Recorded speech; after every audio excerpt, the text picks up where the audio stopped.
आणि परभणीतून 2.5 लाख मतानं महादेव जानकर विजय होतो. दोन्ही ठिकाणी राष्ट्रीय समाज पक्षाच्या चिन्हावर. मला ह्याचा अनुभव चांगला आलेला आहे. ह्याचा बी अनुभव तसा येईल म्हणून सावध पाऊल टाकतोय. आता मी सावध पाऊल टाकतो विशेष म्हणजे. पण आता दगडापेक्षा वीट मऊ हे कमीत कमी जवळ येऊन बोलवते तरी ते मी बोलवत नाहीत. आपलं झोपडी सांभाळून अजितदादा चालावं एवढीच माझी त्यांना विनंती आहे. मी थोडा भोळा आहे पण तो माझ्यापेक्षा उदय सामंत हुशार आहे. बरोबर आहे करून. कारण उदय सामंतचा इतिहास राष्ट्रवादीबरोबर होते ते, काँग्रेसबरोबर होते ते, आता उद्धवसाहेबाबरोबर होते, आता शिंदेसाहेबाबरोबर आहे. मी जात्यात आहे ते सुपात आहेत. म्हणजे विशेष एवढंच फक्त आहे, जात्यातला भरडला जातो आणि सुपातला बघतो मी नाही त्यातला, पण तो येत असतो. त्यांनी रिपब्लिकन पार्टी ऑफ इंडियाच्या चिन्हावर स्वतंत्र एकतरी जागा आठवले साहेबांनी घ्यावी ही धाकटा भाव म्हणून मी तुमच्या माध्यमातून त्यांना विनंती करतो. नमस्कार, मी सागर अलकुंटे आपणा सर्वांचं मॅक्स महाराष्ट्रामध्ये स्वागत करतो. माढामधनं महादेव जानकर यांच्या नावाची मोठी चर्चा जी आहे ती आता राजकीय वर्तुळात सुरू झालेली आहे आणि याच सगळ्या विषयावर भाष्य करण्यासाठी महादेव जानकर साहेब आपल्या सोबत आहेत. जानकर साहेब, आज सकाळी 8 वाजता आपण शरदचंद्र पवार साहेबांची भेट घेतलेली आहे. काय चर्चा झाली? नमस्ते. पवार साहेबांची सकाळी 8 वाजता चर्चा झाल्यानंतर सकारात्मक चर्चा झाली. अजून माढा इलेक्शन ही 3rd फेजमध्ये आहे. 19 एप्रिलपर्यंत लास्ट मुदत आहे अर्ज भरायची. त्यामुळे बरीचशी चर्चा होणार आहे. आत्ताशी गणितं कशी पडतात ते पाहण्याचा प्रयत्न चाललेला आहे आणि एकंदरीत त्यांनी पॉझिटिव्ह चर्चा झाली एवढंच फक्त यातून सांगता येईल. पॉझिटिव्ह चर्चा झाली याचा अर्थ असं काढायचं की तुम्हाला म्हाडामधनं उमेदवारी आहे किंवा महाविकास आघाडीचा तुम्हाला त्या ठिकाणी पाठिंबा असणार आहे? नाही, ह्याला वेट अँड वॉच करावं लागेल. 1.5 महिना आहे अजून. बहुतांशी त्यांनी आज मिटिंग झाली म्हणजे आज पाठिंब्याच्या दृष्टीनेच मला राष्ट्रीय समाज पक्षाला द्यायचा प्रयत्न केला. म्हणजे आपल्याला उमेदवारी जी आहे ती फायनल झाली असं तुमच्या बोलण्यातनं कळून येते. उमेदवारीबद्दल आत्ताच आपल्याला सांगता येणार नाही, पण आता ही प्रोसिजर 1.5 महिन्यात चालणार आहे. माझ्याशी चर्चा पॉझिटिव्ह झाली आणि साहेबांनी दिलखुलास चर्चा केली एवढंच मी सांगतो. आता लगेच आपल्याला डिक्लेअर केलं असं म्हणता येणार नाही ना. विषय ती काय होईल, कुठल्याही पार्टीचं इलेक्शन हे उमेदवार लगेच डिक्लेअर होत नाहीत. जे BJPचे 10-15 झाले ते परफेक्ट आहेत आणि त्यांचे नॅशनल लीडर असल्यामुळे त्यांचं चाललं आहे. बाकी कुणी बघा, उद्धव साहेबाचे उमेदवार नाही आहेत, काँग्रेसचे उमेदवार नाहीत, पवार साहेबाचे कोण नाहीत. त्यामुळं आमच्याही रासपाचं लगेच डिक्लेअर करण्यात काय अर्थ नाही, वेळ लागणार आहे. परंतु चर्चेच्या दृष्टीने एकंदरीत पॉझिटिव्ह माझ्या आणि पवारसाहेबांची चर्चा झालेली आहे एवढंच मला सांगायचं आहे. पॉझिटिव्ह चर्चा झाली असं तुम्ही म्हणताय. मात्र जर का म्हाडामधनं आपल्याला उमेदवारी मिळाली तर आपण रासपच्या चिन्हावर लढणार की तुतारीवर लढणार का महाविकास? मी माझ्या राष्ट्रीय समाज पक्षाच्या चिन्हावर, राष्ट्रीय समाज पक्षाला 4 राज्यात मान्यता मिळालेली आहे. पवारसाहेबांच्या महाविकास आघाडीचा पाठिंबा, पर चिन्ह मात्र राष्ट्रीय समाज पक्षाचं असेल तुतारी. तर मी आता थोडासा वेगळा प्रश्न विचारतो. खरं तर आपण 2014ला बारामतीमधनं सुप्रिया सुळे यांच्या विरोधात उमेदवारी घेतली होती आणि तुम्ही त्यांच्या विरोधामध्ये देखील त्या ठिकाणी निवडणूक लढवली होती. आज मात्र पवारसाहेबांना भेटून आज पवारसाहेबांची साथ तुम्ही घेताय, याच्या मागचे काय कारण आहेत? काय कारण आहे? राजकारणातला शत्रूचा मित्र मित्राचा शत्रू होतो त्याला राजकारण म्हटलं जातं. रामायणामध्ये असं सांगितलं की भावानं भावासाठी स्वतःची गादी सोडून वनवास जाण्याचा पत्कारला. महाभारतानं सांगितलं भावाची खुर्ची घेऊन भावाला कुठंच राहून द्यायचं नाही, याला महाभारत म्हटलं जातं. मग हे राजकारण हे एक महाभारत आहे. कालचा शत्रू आजचा मित्र होऊ शकतो आणि आजचा शत्रू उद्याचा दोस्त होऊ शकतो आयडिओलॉजिकली. त्यामुळं काल आम्ही भारतीय जनता पार्टीच्या अलायन्समध्ये होतो, आज आम्ही महाविकास आघाडीच्या अलायन्समध्ये. म्हणजे तसं काहीही नाही. कारण महाविकास आघाडी महायुतीला आम्ही सांगितलं काय आम्हाला तुम्ही जागा किती देणार आहे, तर त्यांनी काय त्याला कॉमेंट दिली नाही. परंतु कॉमेंट फक्त पवारसाहेबांनी दिली. मग पवारसाहेबांचं स्वागत केलं पाहिजे. माझ्यासारख्या एखाद्याला हात दिल्यानंतर नमस्कार केल्यानंतर त्यांनी रिस्पॉन्स दिला पाहिजे ना. गिव्ह अँड टेक पॉलिसी असते. मग आम्ही महायुतीला सांगितलं होतं 2 जागा द्या, परभणी आणि माढा. त्यांनी माढ्याची जागा डिक्लेअर केली आम्हाला न विचारता, आम्हाला विचारलं बी नाही. आणि आता बाकीच्या गोष्टीत चर्चा नाही. आणि महाविकास आघाडीनं पवारसाहेबांनी आम्हाला 1.5 महिन्यापासून ऑफर तुमच्या माध्यमातून दिली की महादेव जानकर जर आमच्यावर आले तर त्यांच्या पक्षाला आम्ही पाठिंबा माढ्यातून देतो. मग ह्यातलं चांगलं कोण तुम्ही ठरवा मला. म्हणजे कोणावर गेलं पाहिजे तुम्ही सांगितलं पाहिजे पत्रकारांनी किंवा साहेब आम्ही हे निर्णय हे योग्य आहे. म्हणून जनतेचा आवाज ऐकून आपण समजून घेऊन चर्चा करत बसलं पाहिजे. आज जरी आम्ही महायुतीची जागा तुटली असली तर काय ते आमचे दुश्मन नाहीत, किंवा आज जरी महाविकास आघाडीत आलो तर लगेच आम्ही मित्र आहे असं काही नाही. परंतु ही राजकारणात गिव्ह अँड टेक पॉलिसी होत असती. माझ्या पक्षाचा काय फायदा आहे हे माझं बघणं हे माझं कर्तव्य आहे. माझ्या पक्षाची पार्लमेंटरी बॉडी आहे, ती पार्लमेंटरी बॉडीचा माझ्यावर बी दबाव आहे ना. मी एकटाच निर्णय घेणारा नाही आहे. आमच्याही पक्षाची नॅशनल थिंग आहे.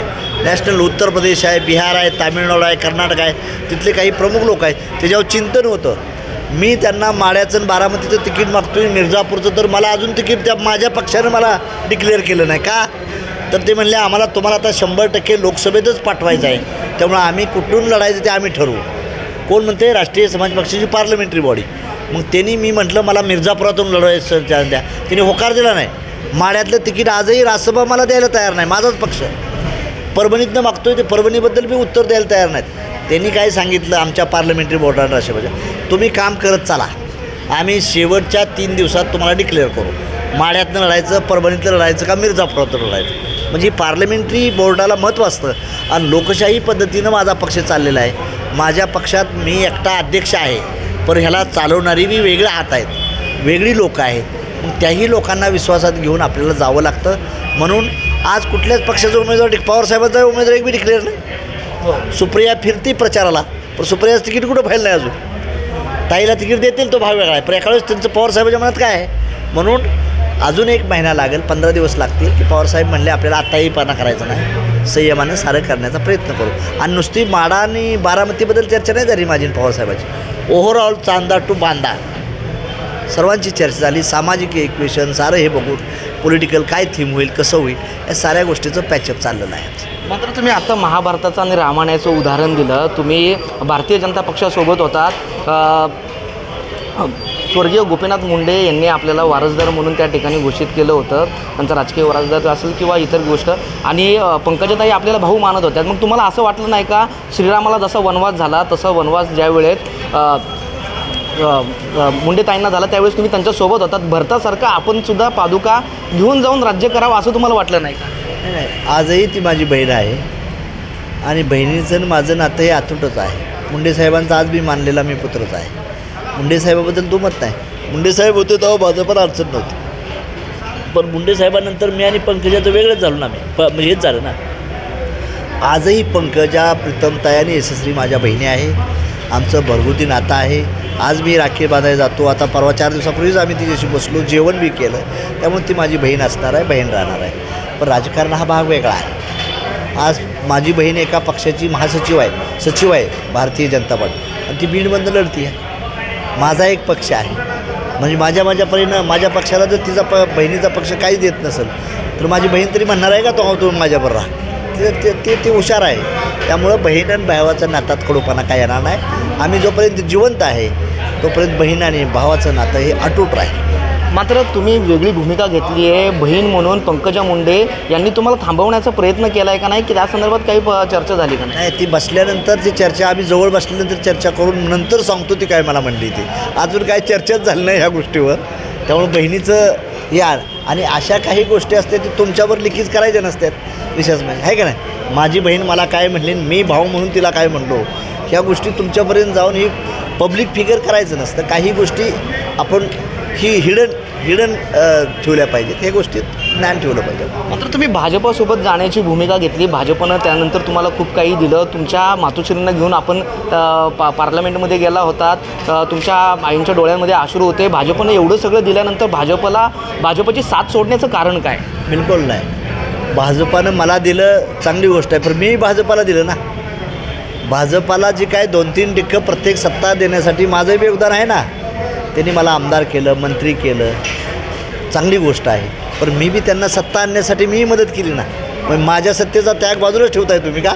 त्यांनीच आम्हाला केलं दाखवताय का तुम्ही? म्हणजे पत्रकारानं देखील निपक्षपाती राहिलं पाहिजे. जर महादेव जानकरला भाजप म्हणत असेल मंत्री केलं तर महादेव जानकरच्या पक्षानं देखील भाजपाला सत्तेत बसवण्यासाठी 0.5%, 1%, 1% मताची माझ्याही उपयोग झाले ना, म्हणून भाजप सत्तेत आलं.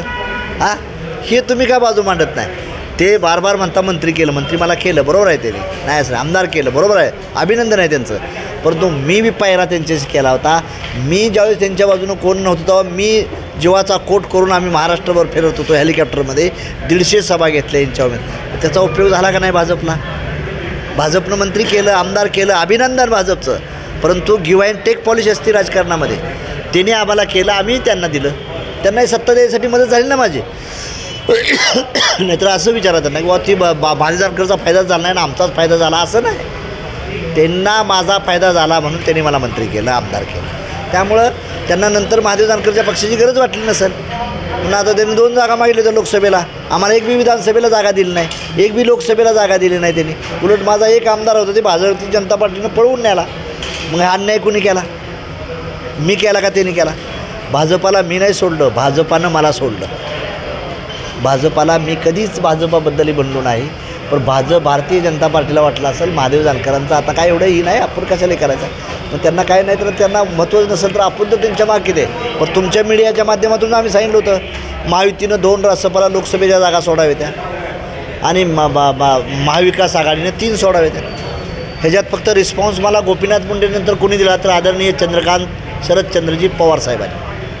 हेच माणसाने सांगितलं. पवारसाहेब म्हणले महादेवराव जर आमच्याबरोबर येत असेल तर आमचा त्यांच्या पक्षाला पाठिंबा माड्यात देऊ. म्हणजे मोठ्या हृदयानं बोललं ते बिचारे.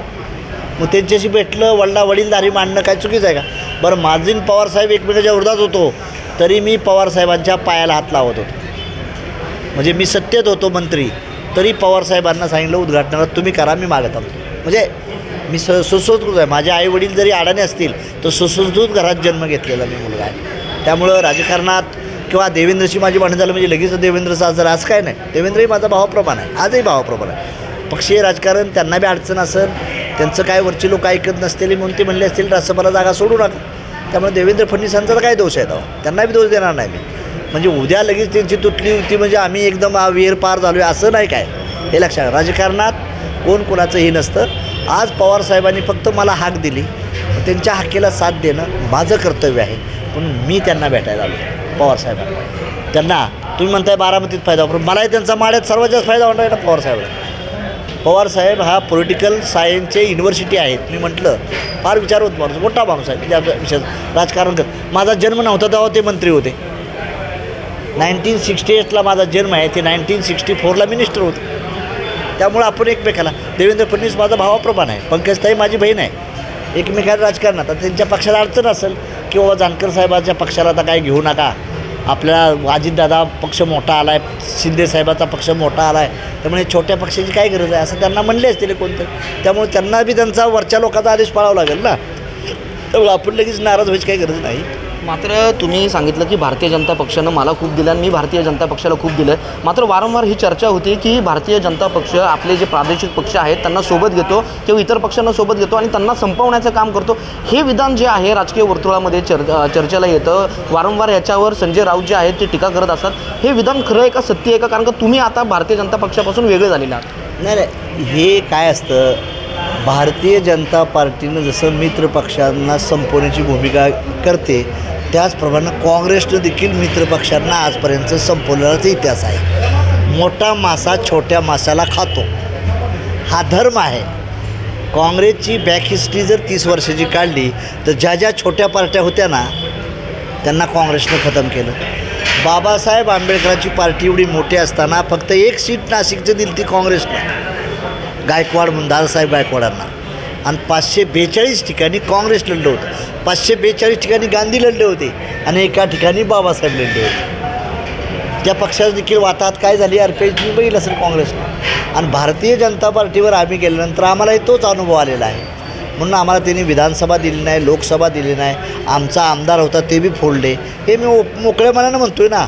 भारतीय जनता पार्टीवर मी गेलो, मला त्यांचे म्हणजे गालीच्या बी त्यांनी मला टाकला आणि काटे बी टाकले, याचा अनुभव असलेला महादेव जानकर आहे. गालीचे पहिल्या झुटला टाकतात आणि नंतर त्या गालीच्यावर काटे बी कसे टाकायचं हे शिकायचं असेल तर ती भारतीय जनता पार्टीकडून चांगलं शिकलं पाहिजे आणि ते मला मिळाले अनुभव.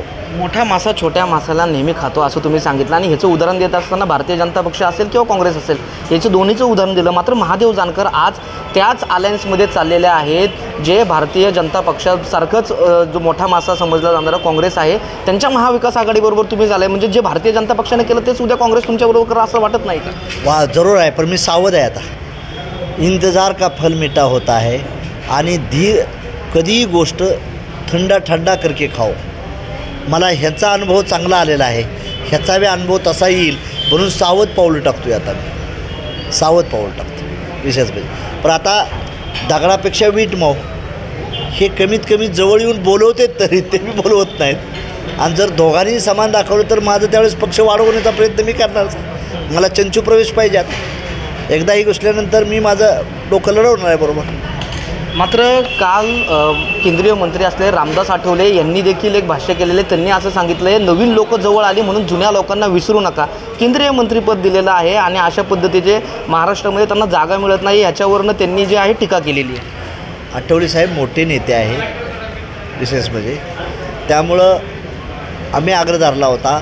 तसं त्यांनी रिपब्लिकन पार्टी ऑफ इंडियाच्या चिन्हावर स्वतंत्र एकतरी जागा आठवले साहेबांनी घ्यावी, ही धाकटा भाव म्हणून मी तुमच्या माध्यमातून त्यांना विनंती करतो आहे. ज्या अलायन्समध्ये राहताल तिथं एकतरी जागा रिपब्लिकन पार्टी ऑफ इंडियाला आपल्या चिन्हावर घेण्याचा प्रयत्न करावा. म्हणजे मी सल्ला देणे येतो, मी धाकटा भाव आहे त्यांचा. आठवले साहेबांनी एवढंच करावं, एवढंच मी आठवले साहेबाला आपल्या माध्यमातून सांगितलं. शेवटच्या प्रश्नाकडे येतो. साहेब, काल पुण्यामध्ये महाराष्ट्राचे उद्योग मंत्री उदय सामंत जे होते त्यांनी पत्रकारांशी संवाद साधला. त्याच्यामध्ये मीच त्यांना असा प्रश्न केला होता की महादेव जानकर जे आहेत ते आता भारतीय जनता पक्षापासून वेगळे होत चाललेले आहेत. कारण असं की त्यांचं म्हणणं आहे की भारतीय जनता पक्ष छोटे घटक पक्ष जे आहेत त्यांना संपवण्याचा प्रयत्न करतो, हीच वेळ शिवसेनेवर येऊ शकते. असा प्रश्न त्यांना केल्यानंतर त्यांनी सांगितलं, मला या संदर्भात माहिती नाही आहे, मी माहिती घेऊन बोलतो. काय नेमकी राजकीय वर्तुळामध्ये चर्चा आहे? उदय सामंत माझे चांगले मित्र आहेत. म्हणजे एवढं यार आहे की एक जरी जेवणाचा डबा आला तर आम्ही दोघं खातो. आणि तो फार हुशार माणूस आहे, म्हणजे भोळा माणूस नाही. मी थोडा भोळा आहे, पण तो माझ्यापेक्षा उदय सामंत हुशार आहे. बरोबर आहे करून, कारण उदय सामंतचा इतिहास राष्ट्रवादीबरोबर होते, ते काँग्रेसबरोबर होते, ते आता उद्धवसाहेबाबरोबर होते, आता शिंदेसाहेबाबरोबर आहे. पण ते माझे चांगले मित्र आहे आणि त्यांना मी जात्यात आहे ते सुपात आहेत.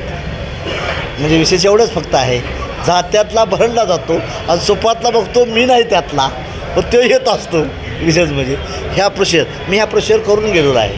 त्यामुळे उदय सामंत माझे मित्र आहेत आणि त्यांची भूमिका आहे. त्यांना बोलता येत नाही, मला बोलता येते. हा माझा फरक आहे.